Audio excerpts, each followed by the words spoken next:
Good evening, and welcome to another edition of the Dog Walk, the uncut, unedited, one take show where I discuss about 50% of what I wanted to talk about that's been on my mind that day, maybe 25% of the time because I tend to ramble on while walking my two pups. So today's episode is, I know I've been saying that a lot, but it's going to be a shorter one. Frankly, I am quite tired.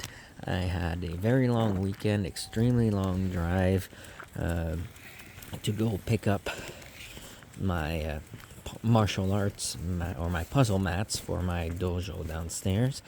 I finally had to install those.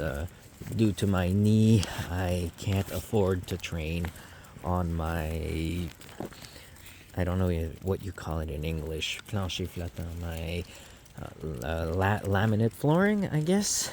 Prefabricated flooring. That's in my basement. Anyway, it's too slippery. It's like an ice rink. And with my knee, as I'm now getting ready to start training again, I can't afford the slips and fall. Maybe I'll post a video one day. I actually have a recording of me dislocating my knee live as I was training in my basement a year and a half ago, after I had injured myself and completely torn my ACL many months before, but before the doctors actually diagnosed that I had a torn ACL, which is why I was still training at the time. But anyway, so I had to go drive down to pick those up, and I ended up staying over at my friend's place in Montreal.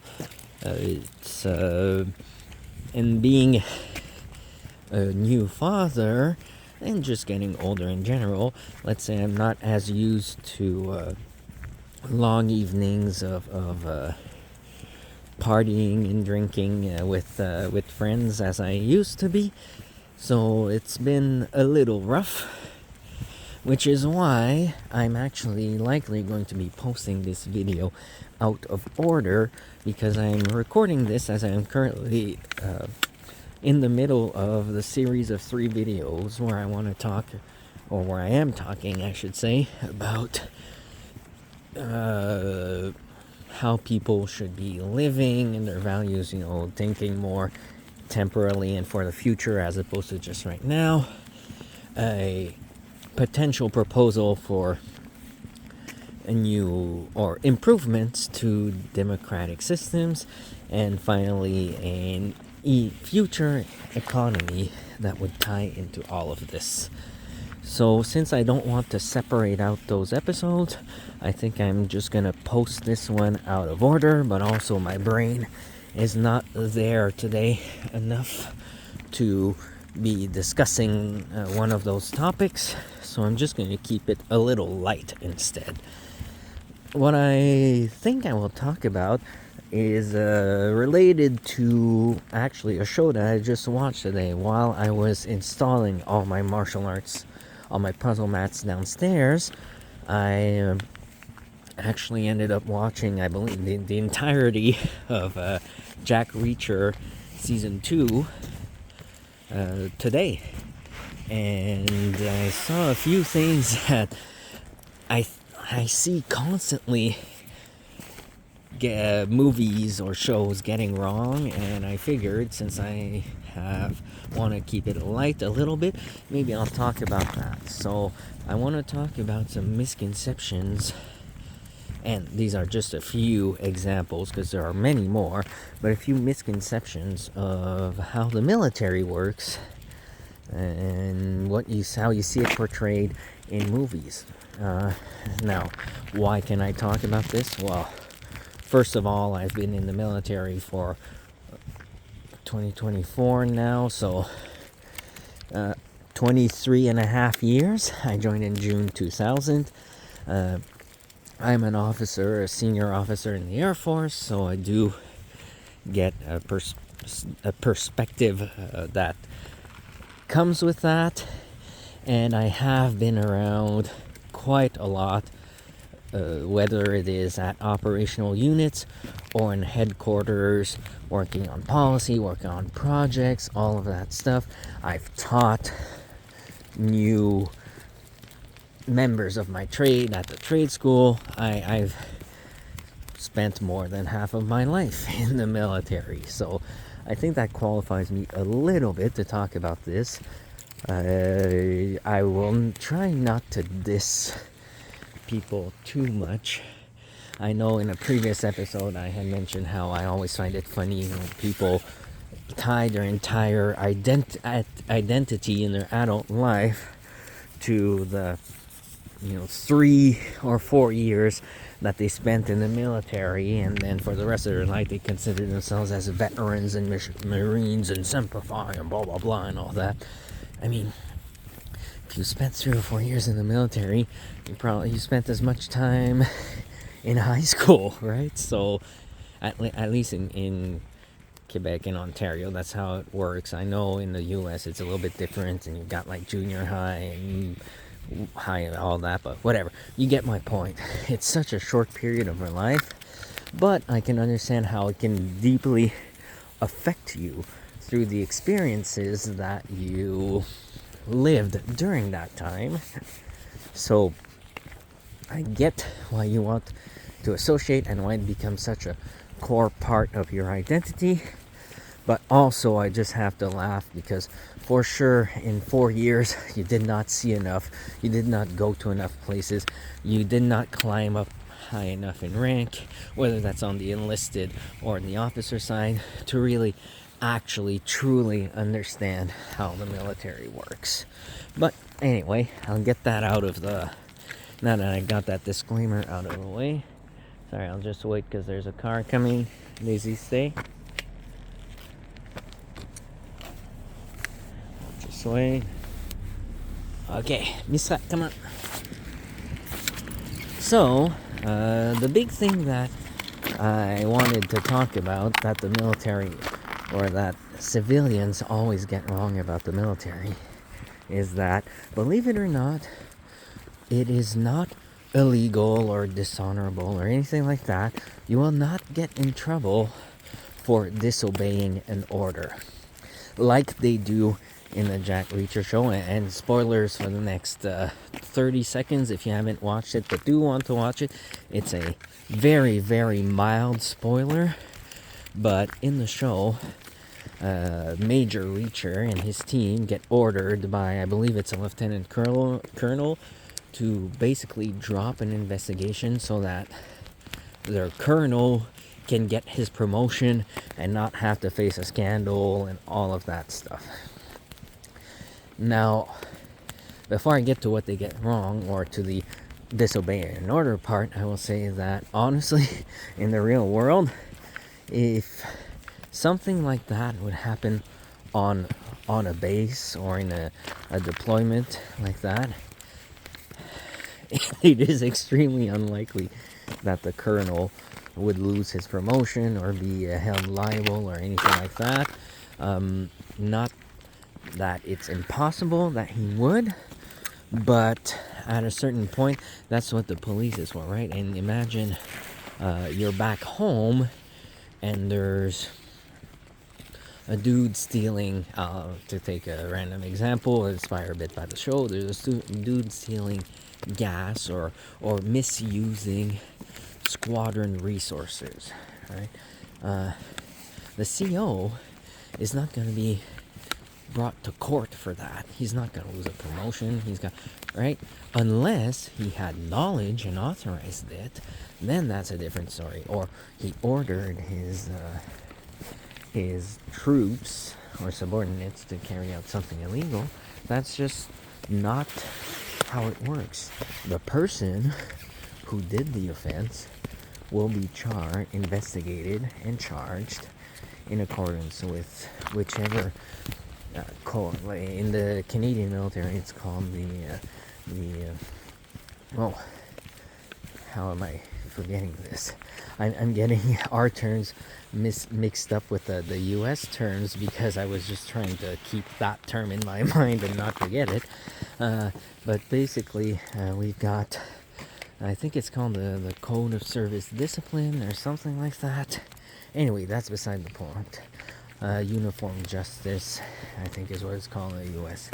Anyway, that's beside the point. The point is that there are laws and rules like QRNOs and this and that and orders that you have to follow. And if you don't, and you do something illegal, well, you will get charged. If you do something that's illegal on the civilian side, you can even get charged on the civilian person. In fact, as an officer, I have had to attend civilian criminal court cases for someone from my unit, because it's one of the responsibilities of in the military. Whenever a member goes to civilian court, there has to be an officer there present to report what happened to the chain of command, especially in case a guy gets thrown in jail or anything like that. But the chain of command obviously needs to be aware if one of their members gets charged and gets found guilty of something illegal, because there likely will be repercussions on the military side afterwards.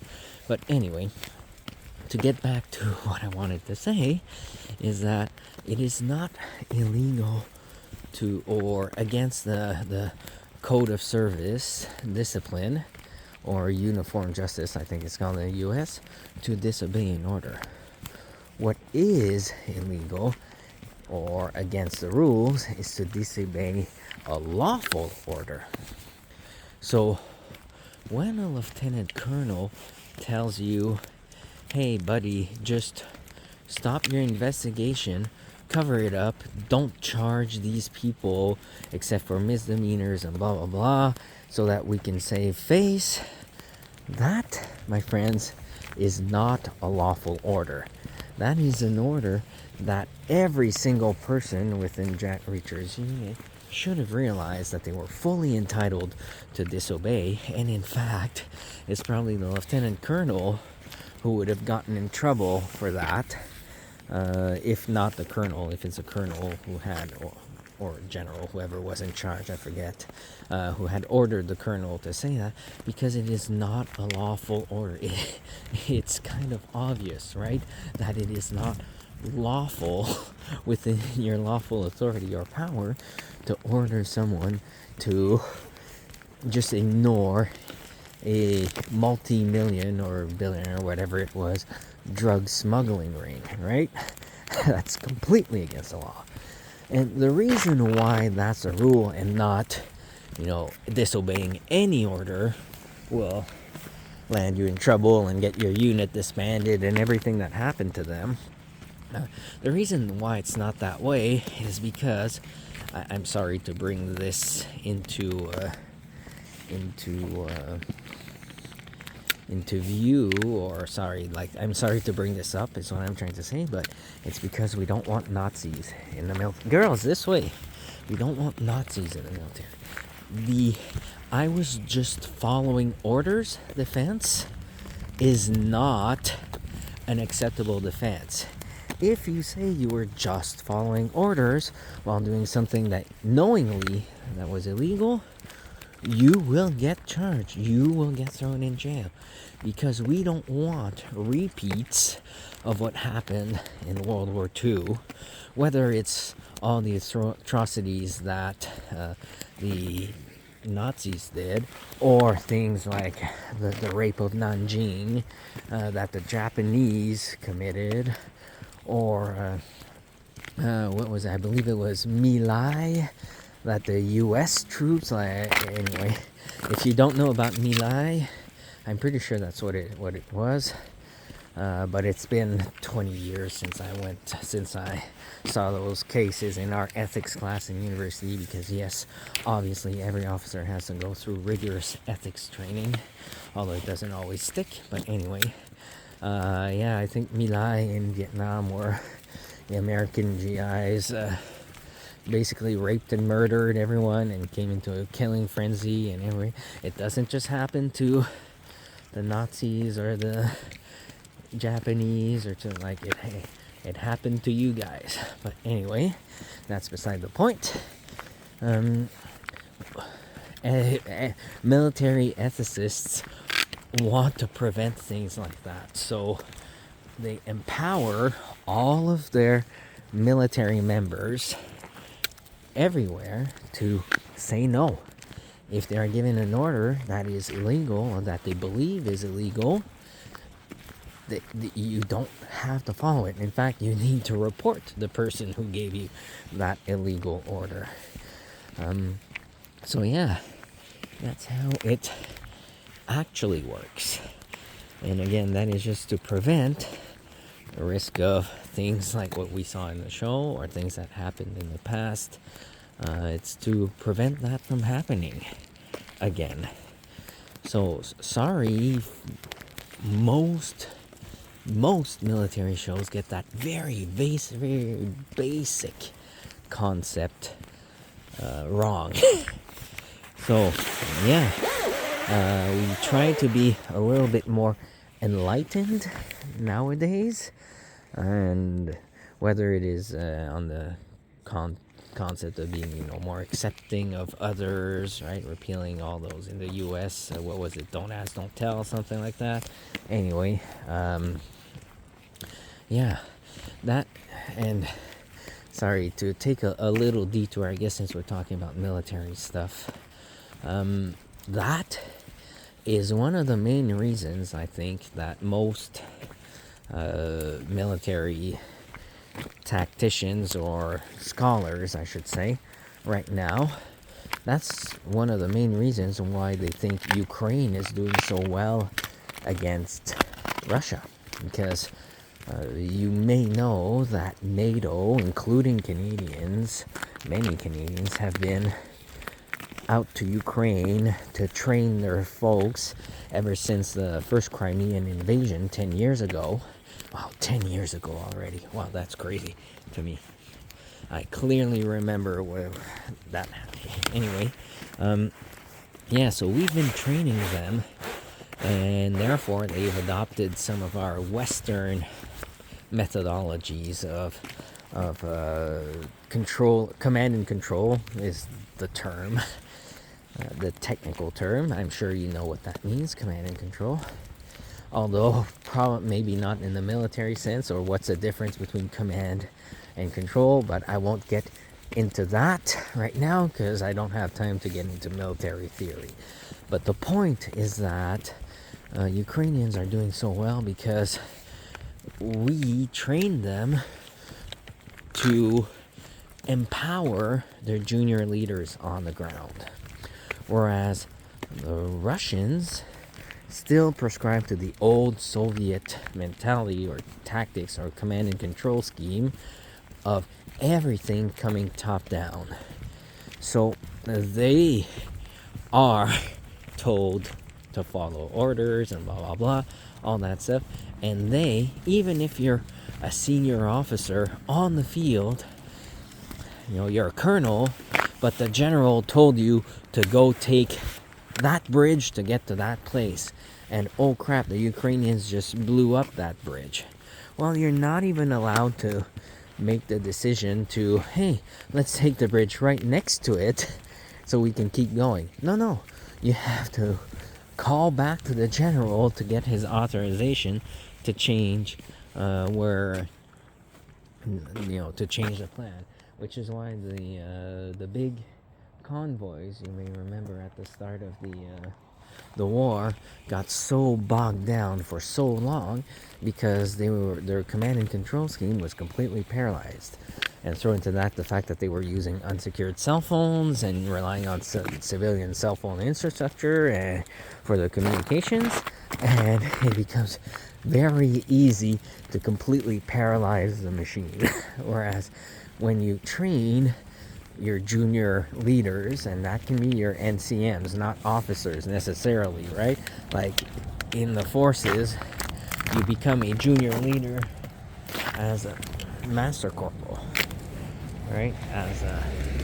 Which is one of the first ranks that you reach as an enlisted member. So, yeah, it's how we're going home. So we've been applying that doctrine for a very long time, and it works wonders. So it all goes back to as I was saying, there's a difference between disobeying an order and disobeying a lawful order. Those are completely different, and most people get that wrong, or most TV shows, I should say, get that wrong. That's not how the military actually works. So that was the first point that I thought was a very funny or very weird in that Jack Reacher show.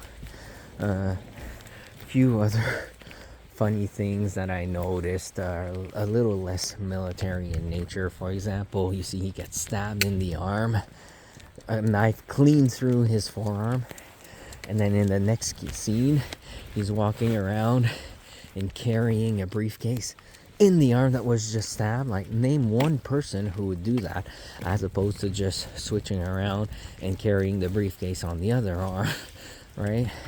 Especially since, in fact, in the military, unlike civilians, we tend to carry stuff in our left arm or in our left hand, because you use your right hand to salute, right? So that hand has to be free. So you tend to, by default, carry stuff in your left hand, not your right hand. But that's a detail that someone who hasn't served in the military for a while definitely wouldn't know. So that was another thing that I thought was quite funny. Also, they all dress their wounds in the last episode over their clothes. Like, who the hell puts dressing as a bandage? Sorry, like, who the hell puts a bandage over their clothes as opposed to under it? That makes no sense whatsoever. So anyway, I thought that was funny. It's already been 20 minutes. There was more I wanted to discuss about military misconceptions, such as, it's not true that majors or even like colonels have, billions of dollars of budget and no oversight and blah blah blah, and that everyone anyway, there's a lot of Hollywoodisms that definitely are wrong, but unfortunately, we're close to home. Daisy's lagging behind because she's cold, and my mind is tired. So I don't know, is this a topic that I should explore another time? If so, let me know. I will do that, because there's definitely more to talk about. But on that note, as usual, thanks for listening. Share, like, subscribe, let me know what you think, all that good stuff. And hope you enjoyed this little change of pace for topics. So, bonne nuit, Daisy. Bonne nuit, Misa. And thanks everyone for listening.